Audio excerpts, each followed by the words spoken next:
One. Welcome to the show after the show. What happens right after the show? Cheers, Cleve. That's basically what happens when Thanos snaps, right? Basically, just white light. What did you do? What did you do? Jump. God. Hey, did you know I can't snap left-handed? That's weird. You just learned it on camera. On camera. No one's gonna believe you couldn't do it ahead of time.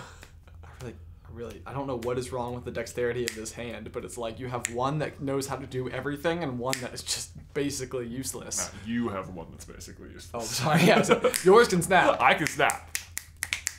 There you go. Anyway, all day. All day. All. This is a very Thanos themed show for the show. It's very snapperific. A lot of snapperific. Okay, so coming into this theory, this is the one about basically Loki being Bruce Banner. Yes. I think it explained a bunch of things for me, or at the very least, it makes me feel better about Bruce's character because it's like one of those, when you go back after the fact and have all of the information, it's like, oh, okay, now all of the stupidness makes so much more sense. Right. The other big like issue that I had with it was like the implication factor, because Loki is not going to be the final hero of the Avengers series, like of this run of it. Maybe, but so it's like if he's back and it like he helps win, it's sort of like to what end is he helping for? You know, in my mind, Loki's like playing an even longer game of like, well, like the enemy of my enemy is my friend. So like if Thanos wins and like takes over the galaxy or whatever, then like I can't. Right, so I gotta stop him from doing that so I can. Loki can't beat Thanos, but the Avengers can. Right. And so it's almost like he needs to help the Avengers defeat the thing he can't defeat so that he can be the Almighty. Right. That's a reasonable explanation. Sure. And it seems fitting with Loki. And so you think there's no way this is a redemption game? It could be, and that could even be like, yeah, it could be. Because like in Thor Ragnarok, it's so weird with Loki because Thor always wants to trust him. Right. He's like so determined to it. Loki's always like, why do you, okay, sure. Right. Stop doing that.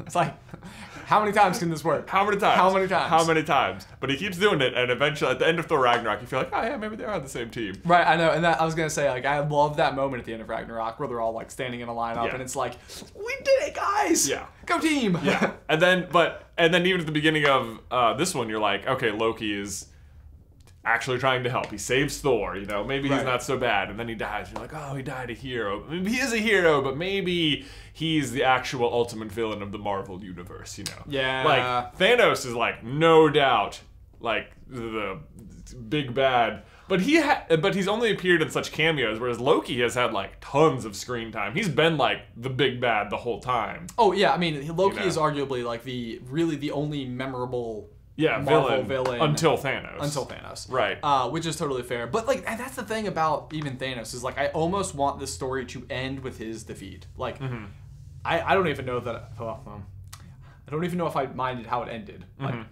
this one.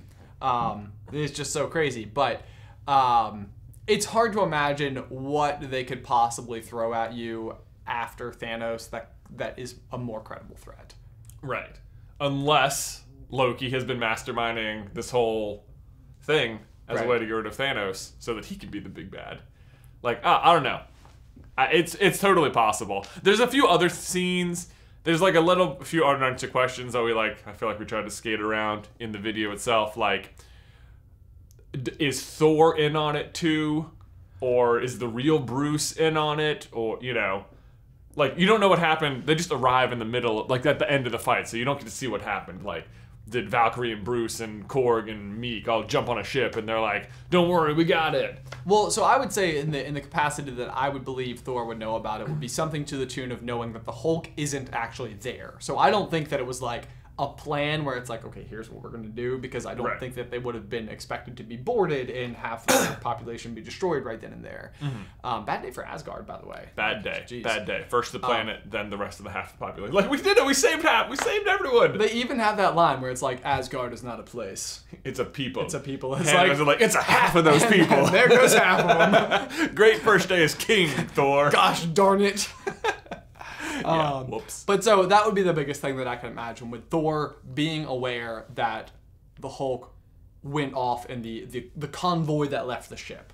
You know, because we watched Thanos blow up the ship, so we know everyone else who, like the other half, the Asgardians who survived, can't be on the ship because we watch it blow up. Right. And Thor surviving is because he's Thor. It could be. I mean, but you can even have a situation though where Thor and Loki and Bruce are like, get everyone onto the ship. We're gonna go take these guys on, and then like Thor runs down the hallway and Loki turns around and shoves Bruce in as it takes off, and Thor doesn't know, but Loki knows. Right. So Thor thinks he's there, but you know, who knows? Who knows? There's lots of ifs. But then there's some moments. It's like we had to go back and watch and make sure, like, because he tries to turn into him a bunch of times, and you're like, why is he even trying? But it's like he has to be putting on a show for the other Avengers. He can't just be like, oh, I don't have powers anymore, sorry. Right. And so that was the big thing. So it's sort of like in Frozen, where Hans like pokes his head out from underneath the boat after his like initial interaction with Anna, and like smiles this like stupid grin. It's like he knows what he's doing. He knows he's the bad guy. Nobody can see him here. Right. Like, why is he smiling? You're not actually smitten. You're not actually smitten. Yeah, really smitten with her. And so it's the same thing where, like, there can't be a situation in the movie where Bruce, by himself, tries to turn into the Hulk and fails. Right. Because that would mean, like, who's he doing it for? Like, right. So for the most part, he pretty much is always in front of other people while he's trying, or at least communicating with them, like on the comm system, right, in some capacity. And I believe like Loki could convincingly fake the illusion for them. Oh yeah. There's the only one scene is like after the tree. They send him through the portal, and like the tree falls, and like he talks to Tony, and he's like, "How we doing? Are we winning?" He's like, "Good, really good. You want to help?" He's like, "I'm trying." Right. And then like Iron Man like goes to fight the big guy, and he like tries again right there, and it's like presumably maybe Tony's still watching, you know. More like still inside of it. Like it could, he could still be in sight. Like, do you have to try right there? Is it, but then, Loki's like the god of mischief, so there could be no end to how far he'll go to play the role. You know? So I mean, it would be. It's like I like the theory and I want it to be true, even if I do feel like there are some potential shortcomings of it. But like either way, I mean, part of the fun of this one leaving with so much mystery is speculating on like what there is to come, and that is the biggest problem. And like I've talked about this with like J.J. Abrams before, where he is as a director so good at creating mystery and so bad at answering it. Yeah, it's like it's awesome to be like, oh my gosh, what could it possibly be? It's stupid if you get there and it's like, nope, couldn't have been predicted. There were no indicators that this was what was going to happen. Right. Like, because as the directors, they could have anything happen. They could have the beginning of the next movie start with Star-Lord landing 10 feet behind Thanos, walking up and slitting his throat or something. And it would be like, oh, lame. Well, that's certainly one way to beat him. Yeah. Like, But the thing is, they even use this same exact trick that Loki might be pulling on us in the movie when, like, Thanos is using the Reality Stone. Like, Gamora thinks she's killed him. Right. So it's like, they've even set you up for, like, a situation like that. Right. Already. Yeah. And there are so many different moving parts. Yeah, like, you have, like, the Reality Stone in play, which means, like, what's happening. Right. Like, it could be anything. Yeah. And there's, like, Loki was, until moments before, actually holding the Tesseract, so who knows if he's got, like, some extra power going for him at the moment, or... Right. Who knows? Well, and so what happens even in that moment? Like, if Thanos had just killed Loki and Loki didn't reveal that he had the Tesseract, like, does it just die with Loki's mystery? Yeah, like, where is it just hiding then? It's right, like it has to be somewhere. Is it in his pocket? Yeah. Did you just move it from here to here? Right. Why'd you do that? You have a coin behind your ear. Oh, man. It's fun because, like, you want to think there's a lot of...